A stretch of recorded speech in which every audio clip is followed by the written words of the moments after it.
ఈ మధ్యాహ్న కాల వేళ 1 గంట సమయంలో మరి ప్రభువును గురించిన కొన్ని మాటలు, వీణులకు విందులు చేసే యేసయ్య సుచరిత్ర, మరి వేగరమే రారండి.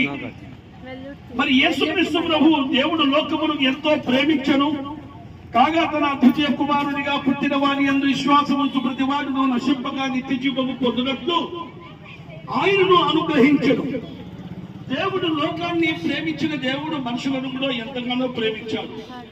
మరి ప్రేమించిన దేవుడు కుమారుడుగా పుట్టిన వాని యందు విశ్వాసముంచు ప్రతి వాడును నిత్య జీవము పొందినట్లు యేసుక్రీస్తును ఈ భూమికి పంపించాడు. యేసుక్రీస్తు ప్రభు అంటే ఏదో ఒక మతానికో, ఒక వర్గానికో, ఒక కులానికో, ఒక జాతికో చెందినవాడు కాదు. కానీ యేసుక్రీస్తు ప్రభు సర్వమానవాళి కోసము ఆయన ప్రాణము పెట్టి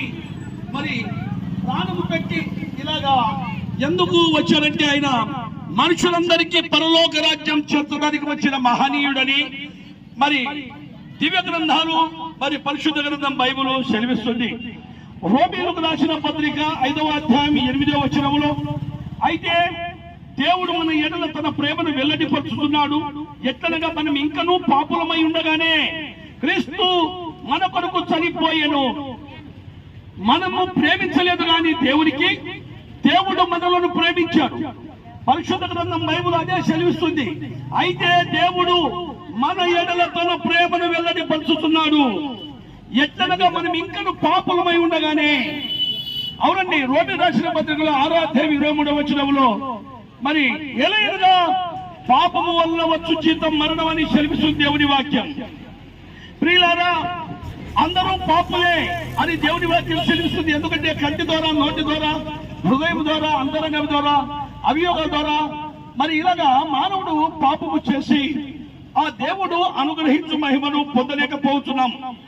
మరి ప్రియులారా, రోమి రాసిన పత్రిక 3వ అధ్యాయము 23వ వచనములో అందరూ పాపము చేసి దేవుడు అనుగ్రహించు మహిమను పొందలేకపోతున్నారని దేవుని వాక్యం సెలవిస్తుంది.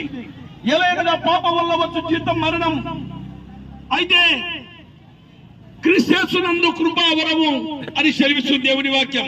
ఓ సోదరులారా, మరి దేవుని వాక్యం ఇలా సెలవిస్తుంది. ఎలాగైనా పాపం వల్ల వచ్చు జీతం మరణము, అయితే దేవుని కృపావరము మన ప్రభు అయిన యేసుక్రీస్తునందు నిత్య జీవము. రోమీ రాసిన పత్రిక 6వ అధ్యాయం 23వ వచనములో ఇలాగా దేవుని వాక్యం సెలవిస్తుంది. మరి ఇందు మూలముగా రాయబడింది ఏమనగా, నీతిమంతుడు ఒక్కడు లేడు. నీతిమంతుడు లేడని దేవుని వాక్యం సెలవిస్తుంది. నీతిమంతుడైన దేవుని గురించి